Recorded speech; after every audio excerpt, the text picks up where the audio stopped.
السلام عليكم khiyaarta sharaftii shaaribada waaweyn maanta waxaan rabaa inaan ka hadlo gabadhii deeqo oo sheekadu say u dhacday iyo saan u maqlay baa inii sheegaya. Horta wax baa jira, qofka markii lasoo qabto oo dembiga lagu eedeeyo oo qofka uu dhaho dembiga waa qirtay, markaasaa qofka wax laga sheegi karaa. laakiin qof aan maxkamad la geyn oo aan wax gabar masaakiin oo iska dukaankeeda iska ilaalsanayso oo haddii qori wata qori qof kasta u wata dukaankeeda ku ilaalsanaysa. ma fahanteen? maraykanka adduumada hormaray nin kasta qorigiisa counterka hoostiisa ugu jiraa. marka ilma adeerayaalo, waxaan aad sheegaysaan, aada buunbuuninaysaan oo aad leedihiin waa saan joojiya, waa xumaan, waa dhaqan xumo. qofka haddii uu xumaado waa la waaniyaa, qofka waxbaa loo sheegaa. laakiin haddii idinku qof kasta uu dhaho reaction aan ka bixinaya views ku raadiyo, ma fiicna waxaas, wax qalad. gabadhan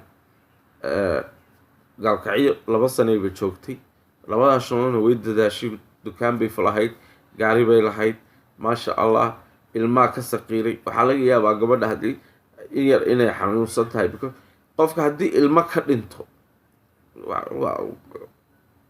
waa garan kartaan. marka ummadda soomaaliyeed, joojiya waxaan aada la boodisaan oo aan meelka lala aadisaan, basbaaska iyo lindhanaanta aada ku daraysaan ka joojiya. gabadhaas maxkamad baa la geynaa, maxkamad baa xukumi doonta. haddii la cafiyo aan waxaan dhihi lahaa halabaa cafiyay gabadha masaakiinta haddii ay wax samaysay. u malayn maya inay wax samaysana, ani say la tahay u malayn maya naagta inay wax samaysa. marka idinkuna magac xun baa gaalkacay, magac xun baa loo raadinayaa. gabadhii ka horreysay waa tii ay ku dhacday. hadda gaalkacay waxayba noqotayba meel oo meesha rag baa ka bixi jiray, alina waxa ku dhacay. marka qofkii oo aan dembiga qofka gaalada waxay tirahdaa innocent until proven guilty. qofka dembiilo maaha haddii aan la geyn maxkamad oo aysan kusoo xukumin. qofka lama ceyrceysan karo, lama dhigi karo saan iyo saan iyo saan. marka eebdarrada joojiya, waxaa wadaan joojiya. dadka gabadhan haddii aad wax sheegaysaan, waaniya oo wax u sheega oo dariiqa saxda u sheega. laakiin nin kasta inuu views ka raadiyo waa khalad, aada iyo aad ba khaladta.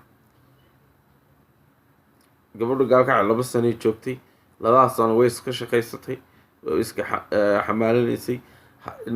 waxaan dhihi lahaa dadka puntland sheekadan hoosa loo dhigo. ma fahanteen? qof kasta wuxuu hadaladii waxbaa lagu darayaa, hadaladii lagu darayaa ceeb. adduunka hadda wax kasta waa aakhiru samaad. waxyaala ka daran baa aano aragnay. ma fahanteen? aakhiru samaad waaye, saas waaye. naagihii wadamadana joogno way isguursadaan, caadi waa la ogol yahay, ninkii waa la ogol yahay. waa dhaqan xumo iyo diin la-aan iyo qashin meel kasta ka jirta. waxaasna waa waqtiga maanta jooga. waqti social mediahii wuxuu noqday dee qof kasta iska soo fariisanaya, markaas wuxuu raba iska sheegaya. taasna hala joojiyaan dhihi lahaa. sheekadaas gabadhaasna arrinteeda hoos ha loo dhigo. maxkamad baa la dhiiri garaynaysa, maxkamadaasaa ama cafinaysa, ama haddii dembi ay lahayn hade waaba dembi maba ay lahayn, gabadha khalad baad ka gashaan.